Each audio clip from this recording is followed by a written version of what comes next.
हाय student, मैं एसपी ब्रॉड गवर्नमेंट कॉलेज नोहर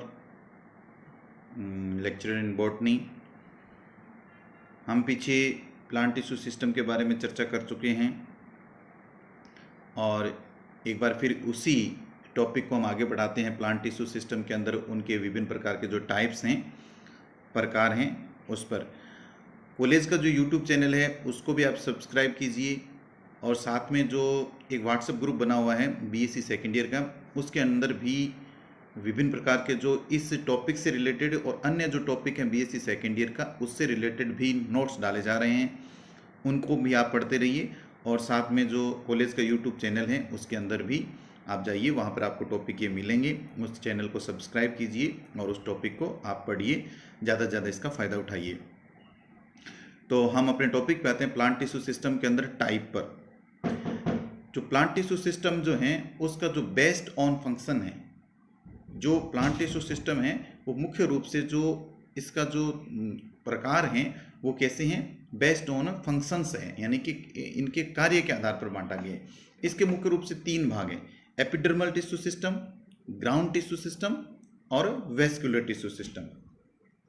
आज का जो टॉपिक है वो मुख्य रूप से हमारा जो जिस पर फोकस रहेगा वो एपिडर्मल टिश्यू सिस्टम पे रहेगा। हम ग्राउंड टिश्यू सिस्टम की भी थोड़ी चर्चा करेंगे, लेकिन जो ग्राउंड टिश्यू सिस्टम और वेस्कुलर टिश्यू सिस्टम है उसको हम डिटेल में आगे बाद में पढ़ेंगे। तो अभी जो हम चर्चा कर रहे हैं वो एपिडर्मल टिश्यू सिस्टम के बारे में चर्चा करेंगे।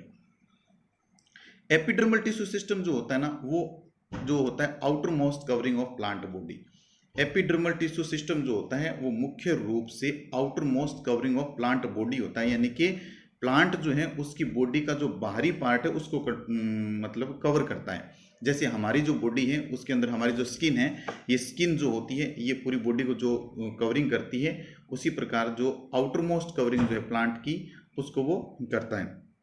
इंश्योर प्रोटेक्शन, यानी कि हम ये कह सकते हैं कि प्लांट की जो बॉडी है उसको बाहर से प्रोटेक्शन करने का जो कार्य है वो एपिडर्मल टिश्यू सिस्टम करता है। एपिडर्मल टिश्यू सिस्टम जो होता है उसमें यदि कंपोनेंट्स की बात करें तो उसमें epidermis, stomata and epidermal appendage होते हैं। और एपिडर्मल अपेंडेज के अंदर होते हैं, उसके अंदर जो हैं ट्राइकोम्स और उसके हेयर्स होते हैं। तो इसके बारे में हम चर्चा कर रहे थे। इसके अंदर क्या होता है, सबसे पहले जैसे हम एपिडर्मिस की बात कर रहे हैं। एपिडर्मिस क्या होती है, single continuous layer of compactly arranged cells होती है।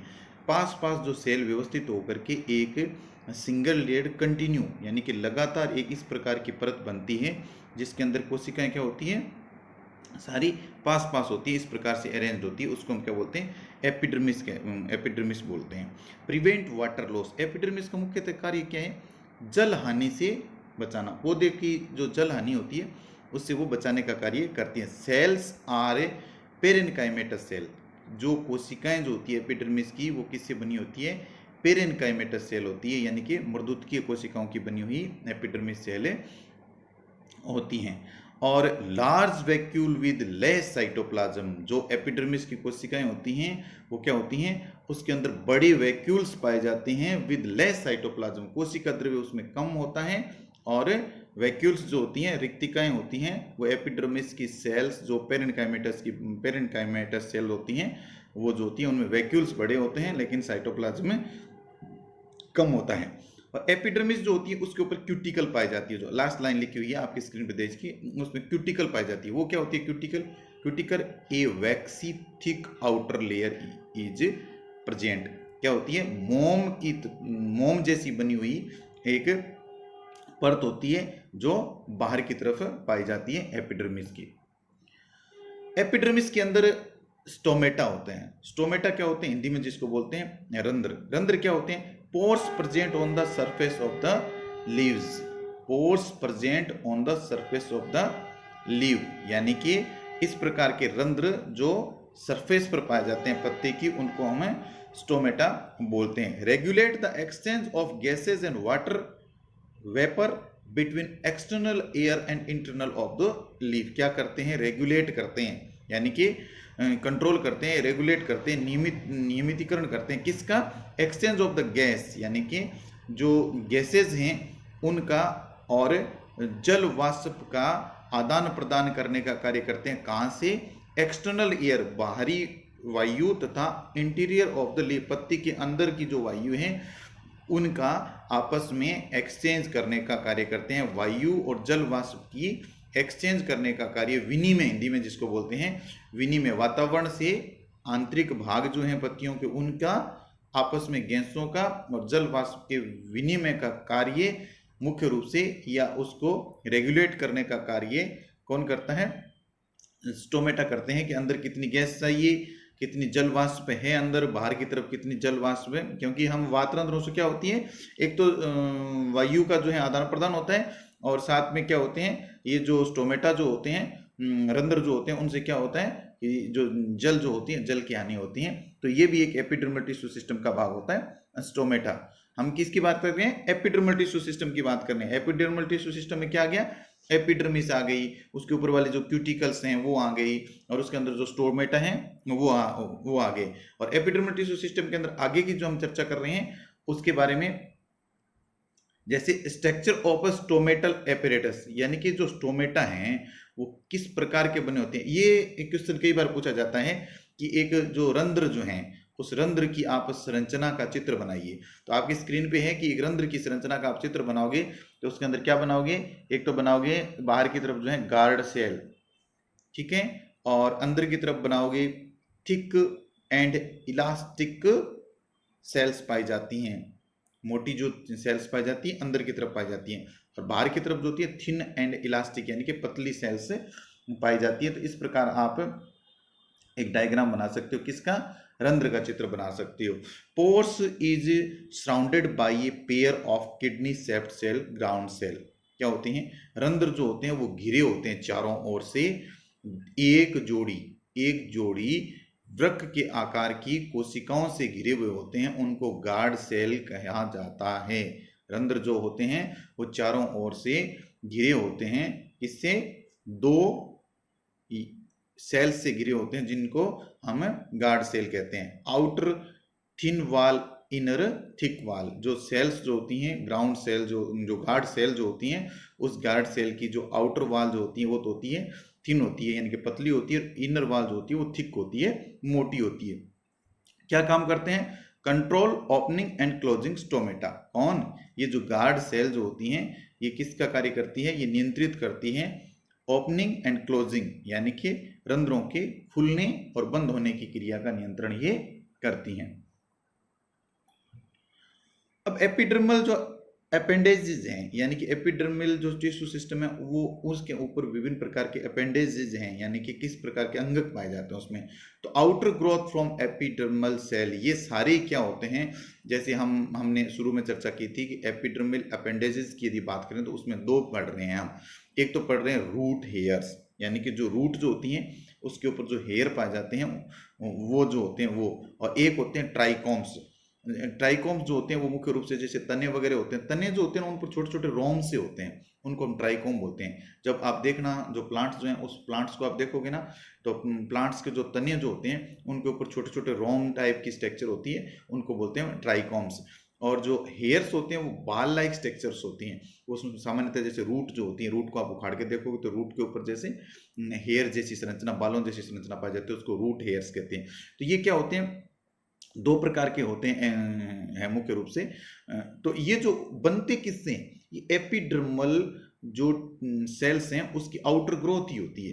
एपिडर्मल जो सेल है ना वो बाहर की तरफ वृद्धि करके क्या बना लेगी? या तो ट्राइकोम बनाएगी और या क्या बनाएगी? रूट हेयर बनाएगी। तो रूट हेयर जो हैं वो मुख्य रूप से किस में प्रेजेंट होंगे?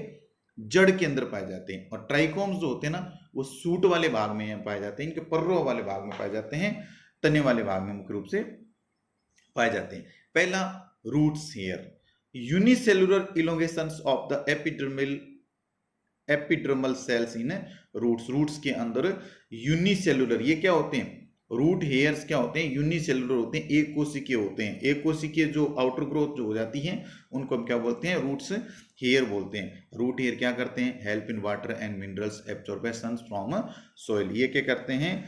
हेल्प करते हैं जल और लवणों को अवशोषण पर। कहाँ से? मिट्टी से। मिट्टी जो होती हैं उनसे जल और खनिज लवणों का अवशोषण का कार्य कौन करते हैं? रूट हेयर करते हैं। और ट्राइकोम्स का क्या कार्य है? ट्राइकोम्स मल्टीसेल्युलर होते हैं, multicellular elongations of epidermal cell in shoot system. किसमें पाए जाते हैं? मैंने पहले बताया था आपको, सूट सिस्टम में पाए जाते हैं। जो रूट हेयर है वो रूट में पाए जाएंगे, और ट्राइकोम्स में किस में पाए जाएंगे? सूट सिस्टम के अंदर पाए जाते हैं, जिसको पररोह तंत्र कहते हैं, उसके अंदर पाए जाते हैं। Help in preventing water loss. और ये क्या करते हैं कि जो ऊपर का जो भाग है, प्लांट के जो ऊपर का भाग है जड़ों को छोड़ करके, उसके अंदर हम वो सुरक्षा करते हैं, यानी कि जल जो होते हैं, जल हानि को बचाने का कार्य करते हैं, जल की हानि कम से कम हो। तो ये जो था ये एपिडर्मल टिश्यू सिस्टम था। एपिडर्मल टिश्यू सिस्टम के अंदर हमने ये पढ़ा था कि किस प्रकार की एपिडर्मिस होती हैं, उस पर क्यूटिकल होती हैं, एपिडर्मिस के अंदर किस प्रकार की सेल्स पाई जाती हैं, और एपिडर्मिस जो टिश्यू सिस्टम है वो किस किस से मिल करके बना होता है। एपिडर्मिस टिश्यू सिस्टम के अंदर हमने स्टोमेटा को पढ़ा, और जो स्टोमेटा होते हैं वो किस प्रकार के होते हैं, उसमें गार्ड सेल पाई जाती हैं। गार्ड सेल किस प्रकार की होती हैं, एक गार्ड सेल की स्ट्रक्चर किस प्रकार की होती है, एक स्टोमेटा की स्ट्रक्चर किस प्रकार होती है। जो मेनली फोकस था जो आज के वीडियो में ये एपिडर्मल टिश्यू सिस्टम पे था। दूसरा जो सिस्टम जो होता है वो ग्राउंड टिश्यू सिस्टम होता है। ग्राउंड टिश्यू सिस्टम के अंदर क्या होता है? All tissue that are neither dermal, all tissue system are neither dermal nor vascular. ये न तो हम कह सकते कि डर्मल टिश्यू सिस्टम है, और न हम कह सकते उसको वेस्कुलर टिश्यू सिस्टम। इसके अंदर क्या बने होते हैं? इसके अंदर मुख्य रूप से जो होते हैं पेरेन्काइमा, कोलेन्काइमा और स्क्लेरेन्काइमा होता है। देखिए, हम प्लांट का हम जैसे तने की हम काटें, या किसी भी प्लांट के किसी भी भाग की हम काट दें, उसकी सेक्शन काटें, तो सेक्शन काटने के बाद बाहर की तरफ हमको एपिडर्मिस दिखती है, और एपिडर्मिस से जुड़ी हुई चीजें दिखती है, तो उसको तो हम बोलते हैं एपिडर्मिस डर्मल टिश्यू सिस्टम। उसके बाद एपिडर्मल टिश्यू सिस्टम है, और अंदर वाला जो है vascular tissue system. Vascular tissue system और एपिडर्मल टिश्यू सिस्टम के बीच का जो भाग है उसको बोलते हैं ग्राउंड टिश्यू सिस्टम, और ग्राउंड टिश्यू सिस्टम को हिंदी में बोलते हैं भरण उत्तक तंत्र। समझ में आ गया ना? अंदर जो है वो तो है वेस्कुलर टिश्यू सिस्टम। वेस्कुलर जो टिश्यू सिस्टम है उसके अंदर तो मुख्य रूप से जाइलम, फ्लोएम, कैम्बियम वो आएंगे, चीजें आ जाएंगी। और जो बाहर की तरफ एपिडर्मल टिश्यू सिस्टम है वो जो हमने अभी चर्चा की वो चीजें आ जाएंगी। बीच का जो भाग जो होता है उसको बोलते हैं ग्राउंड टिश्यू सिस्टम। उसके अंदर पेरेन्काइमा, कोलेन्काइमा, स्क्लेरेन्काइमा ये चीजें आ जाती हैं। बाद का जो बताया मैंने अंदर की तरफ जो पाया जाता है उसको वेस्कुलर टिश्यू सिस्टम बोलते हैं। वेस्कुलर टिश्यू सिस्टम जो होते हैं उसके अंदर क्या होता है? Xylem and phloem together constitute vascular bundle, यानी कि वेस्कुलर बंडल जो होते हैं वो किसके बने होते हैं? जाइलम और फ्लोएम के। जाइलम और फ्लोएम मिलकर के वेस्कुलर बंडल का निर्माण करते हैं। इस सारे सिस्टम को हम क्या बोलते हैं? वेस्कुलर टिश्यू सिस्टम बोलते हैं। और ये क्या होते हैं? कंडक्टिंग टिश्यूज होते हैं, यानी कि सेवनीय ऊतक होते हैं, जो मुख्य रूप से जल, खनिज लवण और भोजन का पादप के एक भाग से दूसरे भाग में पहुंचाने का कार्य करते हैं, वेस्कुलर टिश्यू सिस्टम। तो आज हमने एपिडर्मल टिश्यू सिस्टम के बारे में काफी चर्चा की, उसके बाद हल्की सी ग्राउंड टिश्यू सिस्टम और वेस्कुलर टिश्यू सिस्टम के बारे में चर्चा की। आगे का जो वीडियो आएगा वो मुख्य रूप से ग्राउंड टिश्यू सिस्टम और वेस्कुलर टिश्यू सिस्टम के ऊपर आएगा। तो एपिडर्मल टिश्यू सिस्टम को अच्छी तरह से पढ़िए, और साथ के अंदर बीएससी सेकेंड ईयर का जो ग्रुप बना हुआ है उस ग्रुप के अंदर आगे जो मैं नोट्स डालूंगा वो एपिडर्मल टिश्यू सिस्टम से रिलेटेड भी डालूंगा, तो आप पढ़ते रहिए। धन्यवाद स्टूडेंट्स।